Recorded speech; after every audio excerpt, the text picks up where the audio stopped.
నమస్కారం. రాశి ఫలాలు కార్యక్రమానికి స్వాగతం. ఈరోజు రాశి ఫలాలు కార్యక్రమంలో మనం ధనుస్సు రాశి గురించి తెలుసుకుందాం. ధనుస్సు రాశి గురించి మనకి వివరాలు తెలియజేయడానికి మనతో పాటు ఉన్నారు బ్రహ్మశ్రీ చల్లా శ్రీనివాస శర్మ గారు, ఆస్థాన సిద్ధాంతి శ్రీ దుర్గా మల్లేశ్వర స్వామి దేవస్థానము, ఇంద్రకీలాద్రి, విజయవాడ. గురుగారు నమస్కారం. నమస్కారం అమ్మ. ఈరోజు మన రాశి ఫలాలు కార్యక్రమంలో భాగంగా ధనుస్సు రాశి గురించి తెలుసుకుంటున్నాం. ధనుస్సు రాశి గురించి పూర్తిగా వివరిస్తారా? తప్పనిసరిగా. యా మూలం సచరాచరస్య జగతః పుంసః పురాణీ సఖీ వ్యక్తాత్మ పరిపాలనాయ జగతాం ఆప్తావతారస్థితిః దుష్టధ్వంస సదిష్టదాన విదయే నానాసనాధ్యాసిని శ్రీశైలాగ్రనివాసిని భవతు మే శ్రేయస్కరీ భ్రామరీ.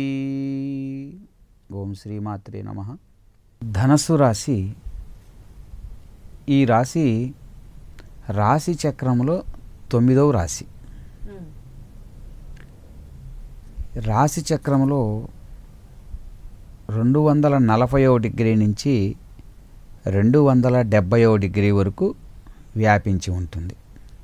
రాశి చక్రంలో ఈ రాశి బేసి రాశి, అట్లానే పురుష రాశి, ద్విస్వభావ రాశి, అగ్నితత్వం కలిగినటువంటి రాశి, అధిక శబ్దం కలిగినటువంటి రాశి, రాత్రివేళ బలం కలిగినటువంటి రాశి, పృష్ఠోదయ రాశి, అర్ధజల రాశి, మనిషి రాశి, సమపరిమాణం కలిగి ఉంటుంది. ఇందాక చెప్పుకున్న కొన్ని రాశులు దీర్ఘ పరిమాణం కలిగి ఉంటాయి అని వాటిలో క్షత్రియ జాతికి చెందినటువంటి రాశి. అలానే ఉత్తర దిక్కును సూచన చేస్తూ ఉంటుంది. కపిల రంగును కలిగి ఉంటుంది. క్రూర రాశి. ఈ రాశికి అధిపతి వచ్చేసరికల్లా గురుడు, రాశ్యాధిపతి గురుడు. ఈ రాశిలో ఏ గ్రహము కూడా ఉచ్చ నీచలు పొందవు. ఈ రాశికి ఉచ్చ నీచలను పొందేటటువంటి గ్రహాలు, ఈ రాశిలో పొందే గ్రహాలు ఏవి కూడా లేవు. అయితే జాతక పారిజాతాన్ని అనుసరించి ఈ రాశిలో 20వ భాగము డిగ్రీ మృత్యు భాగము, అంటే ప్రతి రాశిలో మృత్యు భాగం అని ఉంటుంది. అట్లానే ఈ రాశిలో 20వ డిగ్రీ అనేటటువంటి భాగము మృత్యు భాగము. కాబట్టి ఈ రాశిలోకి ధనస్సు అంటే డిసెంబర్ 15-16 తేదీలలో సుమారుగా రవి సంక్రమణము ఈ రాశికి జరుగుతుంది. ధనుస్ సంక్రమణం ఆ రోజు నుంచి ధనుర్మాసంలో నెలపట్టుట అని ధనుర్మాసం నిలబడుతూ ఉంటారు. హరిదాసు ఆ రోజు నుంచి ప్రారంభమే వస్తారు ఇంటి ముందుకి. అందుకని ఆ ధనుస్సు రాశి ఆ రోజు ధనుస్ సంక్రమణం జరుగుతుంది. కాబట్టి ఈ రాశికి సంబంధించినటువంటి వారిని తీసుకున్నట్లయితే విద్యాలయాలు, న్యాయస్థానాలు, దేవాలయాలు, సన్యాసులు ఉండేటటువంటి ప్రాంతాలు, శరణాలయాలు, అదేవిధంగా ధర్మస్థానాలు, సత్రాలు, ఉపాధ్యాయులు ఉండేటటువంటి స్థానం, ప్రొఫెసర్లు, న్యాయమూర్తులు సూచన చేస్తూ ఉంది. ఆయా విద్యలలో కానీ వృత్తులలో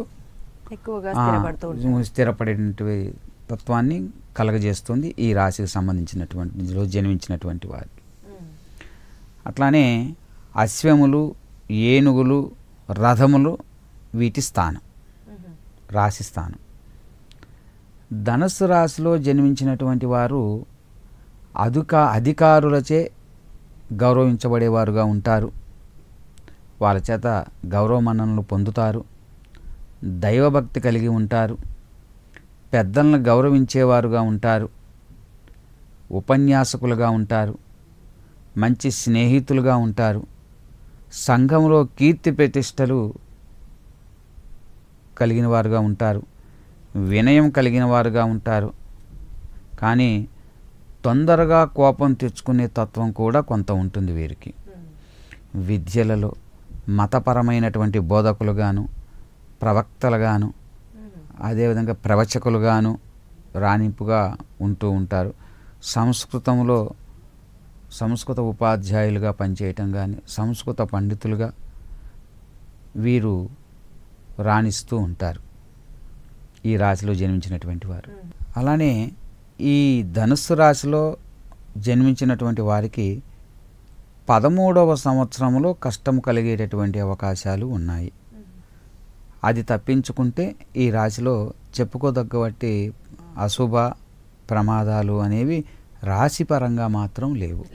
ఇక ఇతర గ్రహస్థితిగతులను వెళ్తే ఉంటే ఉండవచ్చు, లేకపోతే లేకపోవచ్చు, ఇలానే ఉండవచ్చు. 13వ సంవత్సరంలో ఆరోగ్య సమస్యలు వచ్చేటటువంటి, కష్టాలు వచ్చేటటువంటి అవకాశం అయితే, కష్టం ఏ రూపంలో అయినా రావచ్చు. ఇక వీరికి మన భారతదేశంలో కలకత్తా, డార్జిలింగ్ ప్రదేశాలు ఈ ధనుసు రాశి సూచన చేస్తుంది. ఇంతేకాకుండా దేశాలు గనక తీసుకున్నట్లయితే ఆస్ట్రేలియా, అట్లానే ఫ్రాన్స్, మొరాలియా అనేటువంటి ఈ దేశాలు సూచన చేస్తూ ఉంది ఆ ప్రాంతాలని. ఇక ఈ రాశికి సంబంధించిన అధిపతి గురుడు కనుక లోహం వచ్చేసరికల్లా బంగారము, శ్వేతవర్ణం కలిగినటువంటి వస్త్రాలు, శ్వేత రంగు అనేటటువంటిది ప్రీతికరమైనటువంటిది. ఈ గురువుకి సంబంధించినటువంటి రత్నము కనకపుష్యరాగ రత్నాన్ని గనక ధరించినట్లయితే మంచిది. అది ఒరిజినల్ది చూసి తెలుసుకొని తీసుకొని ధారణ చేయాలి.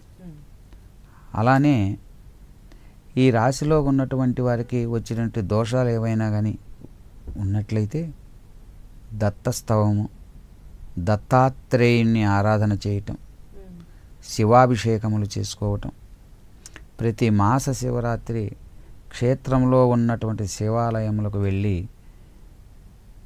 మహన్యాసపూర్వక ఏకాదశి రుద్రాభిషేకం గావించటం, వస్త్రాలు దానము చేయటం, మంచి శనగలు ధాన్యాన్ని దానము చేయటం, ఇటువంటి పరిహారాలు చేసుకోవటం వలన వీరికి ఆ గ్రహం నుంచి పొంచి ఉన్న కొంత దోషాలు ఏవైతే మనం చెప్పుకున్నామో ఆ దోషాల నుండి కూడా తొలగిపోయి వీరికి అన్ని విధములుగా మంచి జరిగేటటువంటి అవకాశాలు ఖచ్చితంగా కనిపిస్తూ ఉన్నాయి. కాబట్టి వీరు ఆయా పద్ధతుల్లో చెప్పినటువంటి పరిహారాలు చేసుకున్నట్లయితే అన్ని విధాలా అనుకూలిస్తూ ఉంటుంది. మరి ఈ రాశికి సంబంధించిన వాళ్ళు మంచి మిత్రులుగా ఉంటారా? స్నేహం చేయొచ్చు అంటారా మనందరం? ఈ రాశితో ఉన్నటువంటి వారికి స్నేహం చేయవచ్చు. కానీ వీరు స్నేహం ఎదుటి వారితో స్నేహాన్ని పెంపొందించుకోవాలనేటటువంటిది ఈ రాశి వారికి కలిగి ఉండాలిగా. వీరు మంచివారిని మాత్రమే స్నేహితులుగా స్వీకరించే తత్వాన్ని కలిగి ఉంటారు ఈ రాశిలో జన్మించినటువంటి వారు. కాబట్టి వీరికి స్నేహపూర్వకంగానే ఉంటారు. శత్రువుని కూడా మిత్రునిగానే చూసేటటువంటి తత్వం కలిగిన వారే. కాబట్టి తప్పనిసరిగా వీరితో స్నేహం చేయవచ్చు, మంచే జరుగుతుంది. చెడు చేసేటటువంటి తత్వం కలిగినటువంటి తత్వాలు ఈ రాశికి సంబంధించినవి లేవు కనుక తప్పనిసరిగా ఈ రాశికి సంబంధించిన నమ్మవచ్చు, తప్పనిసరిగా చేయవచ్చు. ఈ రాశి వారు సక్రమంగా ఉంటారు. అంటే ఇతర గ్రహముల ఆధారంగా చెడు జరిగితే చెప్పలేం, రాశిపరంగా మాత్రమే చెప్తున్నాము. ఒక కోణంలోనే మాత్రం చేయవచ్చు అని చెబుతున్నాం. మిగిలిన అన్ని విషయాల్లో పరిశీలనలో తీసుకొని అప్పుడు సంపూర్ణమైనటువంటి నిర్ణయాన్ని తీసుకోవాలి. అది కాబట్టి ఈ రాశిలో జన్మించిన వారు అన్ని విధాలా బాగుంటుంది. మంచి ప్రవర్తనకర్తలుగా ఉంటారు. గుళ్ళలో అర్చకత్వంగా చేస్తుండేటువంటి వారు కలిగి ఉంటారు. చక్కగా చాలా బాగా ఉంటుంది. మంచి రాశికి సంబంధించినటువంటిది. చూశారు కదా, ధనుస్సు రాశి గురించి తెలుసుకున్నాం కదా. ఇప్పుడు మకర రాశి గురించి మనం తెలుసుకుందాం. ఇప్పుడు మకర రాశి గురించి మాకు తెలియజేస్తారా? మకర రాశి రాశి చక్రంలో ఈ రాశి 10వ రాశి, దశమ రాశి. రాశి చక్రంలో 270వ డిగ్రీ నుంచి 300 డిగ్రీ వరకు వ్యాప్తి చెంది ఉంటుంది ఈ రాశి. ఈ రాశి చక్రంకి సరిరాశికి సంబంధించినటువంటిది. అలానే స్త్రీ రాశి, చరరాశి, తత్వానికి సంబంధించినటువంటి కలిగినటువంటి రాశి, అర్ధశబ్దం కలిగినటువంటి రాశి. ఈ రాశిలో జన్మించినటువంటి వారికి ఈ రాశి రాత్రి బలం కలిగినటువంటి రాశి. అట్లానే పృష్ఠోదయ రాశి, పూర్ణ జలరాశి ఈ రాశి. పశురాశి, సమపరిమాణం కలిగినటువంటి రాశి. శూద్ర జాతికి చెందినటువంటి రాశి.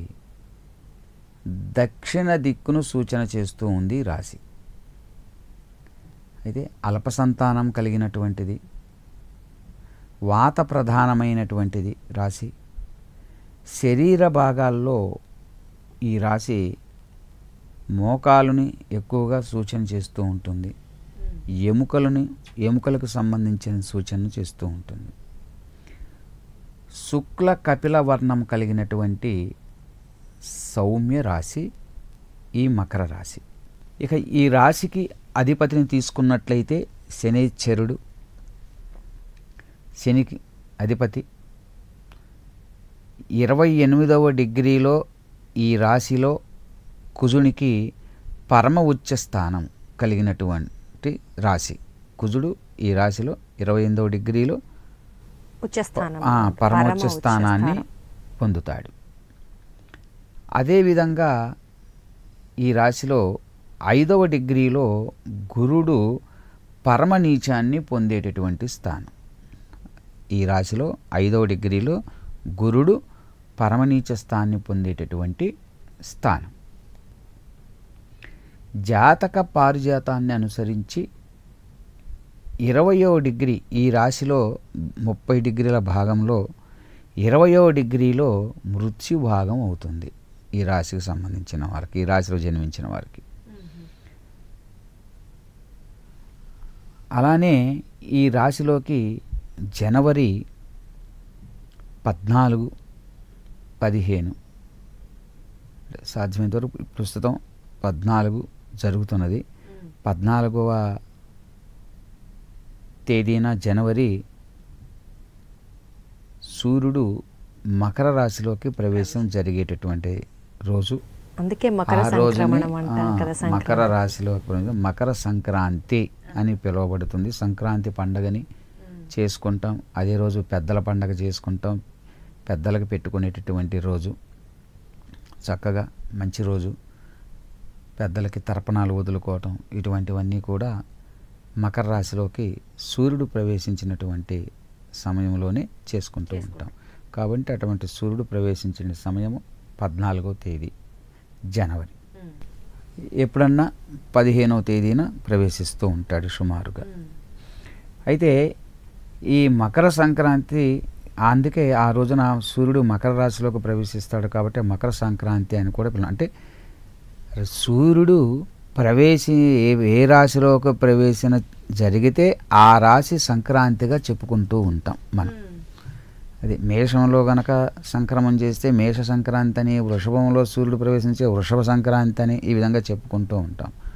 అలానే ఇది మకర సంక్రాంతి విశేషమైనటువంటి రోజు, సంక్రాంతి పండుగ. ఈ రాశి వ్యవసాయదారులను, అలానే పరిపాలనా అధికారులను సూచన చేస్తూ ఉంటుంది. పాలకులను, రాజకీయ నాయకులను, నాస్తికులను, చెరువులు, నదులను సూచిస్తూ ఉంటుంది. అట్లానే పొట్టివారుగా సూచిస్తూ ఉంటుంది. నదులు, వనము కలిగిన ప్రాంతాలు వీటి స్థానాలు. ఈ రాశిలో జన్మించినటువంటి వారు రాజకీయ నాయకులుగా ఎదిగేటటువంటి అవకాశం ఎక్కువగా ఉంటుంది. అదేవిధంగా సివిల్ సర్వీసెస్లో వీళ్ళు మంచి స్థితిని పొందేటటువంటి వారుగా కూడా ఉంటారు.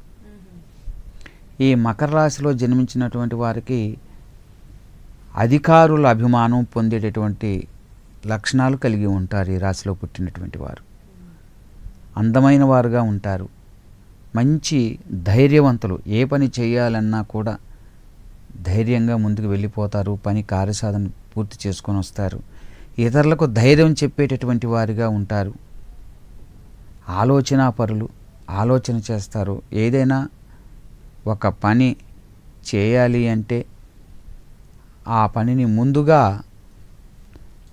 ఆలోచన చేసి నిర్ణయం తీసుకుంటారు. తొందరపడి నిర్ణయాలు తీసుకునేటువంటి తత్వాన్ని కలిగి ఉండరు. అట్లానే ఈ మకర రాశిలో జన్మించిన వారికి పుట్టిన తరువాత జన్మించిన దగ్గర నుండి 5వ సంవత్సరంలో కానీ 7వ సంవత్సరంలో కానీ 12వ సంవత్సరంలో కానీ 20వ సంవత్సరంలో కానీ 25వ సంవత్సరంలో కానీ 32వ సంవత్సరంలో కానీ ఆయా సంవత్సరములలో అనారోగ్యం ఏర్పడేటటువంటి అవకాశము ఉన్నది. అదేవిధంగా నీటి వలన వీరికి ప్రమాదం కలిగేటటువంటి సూచనలు కూడా ఉన్నాయి. ఇవి ఈ సంవత్సరాల్లో ఎక్కువగా ఆ సంవత్సరాల్లో వాటికి సంబంధించినటువంటి ప్రమాదాలు, ఇబ్బందులు, అనారోగ్య సమస్యలు కూడా వచ్చేటటువంటి అవకాశాలు ఖచ్చితంగా కనబడుతున్నాయి. కాబట్టి భారతదేశంలో ఈ రాశికి సంబంధించినటువంటి వారు అగర్తల, ఢాకా, గౌహతి, త్రిపుర, ఉదయపూర్ అనేటటువంటి ప్రదేశాలని మకర రాశి సూచన చేస్తుంది. దేశాల్లో ఆఫ్ఘనిస్తాన్, మెక్సికో, మెసిడోనియా అనేటటువంటి దేశాలు ఈ మకర రాశికి సంబంధించిన సూచన చేస్తూ ఉంది. ఈ రాశికి అధిపతి శని కనుక శనికి ఇంద్రనీల రత్నము ధరించటం, నీలిరంగు కలిగినటువంటి వస్త్రాలను ధరించినట్లయితే శ్రేష్టము. అంతేకాకుండా ప్రతి మాస శివరాత్రి రోజున శివునికి రుద్రాభిషేకం చేయుట, శివ శతనామ స్తోత్రం చదువుకోవటం కానీ, శని యొక్క నామావళిని పఠించటం కానీ, లేదా శివాభిషేకాలు చేయటం చేసినట్లయితే శివ పంచాక్షరి మంత్రాష్టాన్ని తీసుకొని ఆ మంత్రాన్ని జపం చేయటం వల్ల కానీ వీరికి చెడు ఫలితాలు ఉన్న వాటి నుంచి తొలగిపోయి మంచి ఫలితాలు జరిగేటటువంటి అవకాశం తప్పనిసరిగా ఈ రాశి వారికి ఉన్నది. అంటే ఇప్పుడు మనం చెప్పుకున్నాం కదా, కొన్ని సంవత్సరాల్లో వీళ్ళకి కొంతవరకు అనారోగ్య సమస్యలు, దోషాలు ఉన్నాయని. ముఖ్యంగా ఆయా టైంలో కనుక ఈ పూజలు చేసినట్లయితే ఇంకా విశేషంగా ఉంటుంది. ఆయా సందర్భాలలో ఆ ప్రారంభానికి అంటే ఆ చెడు దశలు ఎప్పుడైతే ప్రారంభం అవుతుంటాయో ఆ ప్రారంభమైనటువంటి సమయాలలో వీరు ఆచరించినట్లయితే ఆ సమస్యల నుంచి తొలగించుకోవడానికి ఎంతైనా అవకాశం ఉన్నది. కాబట్టి ఈ రాశికి సంబంధించినటువంటి వారు ధైర్యవంతులు, వీరితో స్నేహము మంచిది, అనుకూలంగా ఉంటారు. మధ్య మధ్యలో ఇతర గ్రహాల యొక్క అనుకూలతల చేత వీరు ఇతరులకు సహాయకారిగాను దయగలిగిన వారుగా కూడా ఉండేటటువంటి అవకాశం ఈ రాశి వారికి ఎంతైనా ఉన్నది. వీళ్ళకి శత్రువులు ఉంటారా? మరి శత్రువులు ప్రతి రాశి వారికి శత్రువులు ఉంటారు. కాకపోతే ఈ రాశిలో ఉన్నటువంటి జన్మించిన వారికి ఇతర గ్రహస్థితిగతులను ఆధారపడే ఆ శత్రువులు ఉంటారా లేదా, ఎంత మేరకు ఉంటారు అనేటటువంటిది మనం నిర్ణయించటం జరుగుతుంది. కానీ ఒక్క రాశి ఫలితాలని మాత్రమే తెలుసుకున్నంత మాత్రము చేత అన్ని ఫలితాలు కూడా తెలుసుకోజాలము. కొన్ని మాత్రమే మనము తెలుసుకోగలము రాశి వలన. అది కాబట్టి ఈ రాశికి సంబంధించినటువంటి వారు ఈ చెప్పిన పరిహారాలు కనుక చేసుకున్నట్లయితే వీరికి అన్ని విధాలా సహకరిస్తూ ఉంటుంది. అంటే రాశికి విష్ణు సంబంధమైనటువంటి విష్ణువాలయాలు, క్షేత్రాలను సందర్శించి రావటం కానీ అటువంటివి కూడా మంచి ఫలితాలని కలగజేస్తుంది. ఇది ఈ రాశి వారి యొక్క కారకత్వాలు, గుణగణాలు, విషయాలు కూడా ఇవి. మాకు మకర రాశి గురించి ఆ రాశికి చెందిన వారి గురించి ఏ ఏ దోషాలు ఉంటాయి, ఎటువంటి పరిహారాలు చేసుకుంటే వాళ్ళు మంచిగా ముందుకెళ్ళొచ్చు అనే విషయాలు చాలా చక్కగా వివరించారు గురువుగారు. ధన్యవాదాలు. ధన్యవాదాలు. చూశారు కదా, ఈ వాల్టి కార్యక్రమంలో మనం ధనస్సు మకర రాశుల గురించి తెలుసుకున్నాం కదా. అలాగే మరి ఒక ఎపిసోడ్లో మరొక రాశి గురించి తెలుసుకుందాం. నమస్కారం.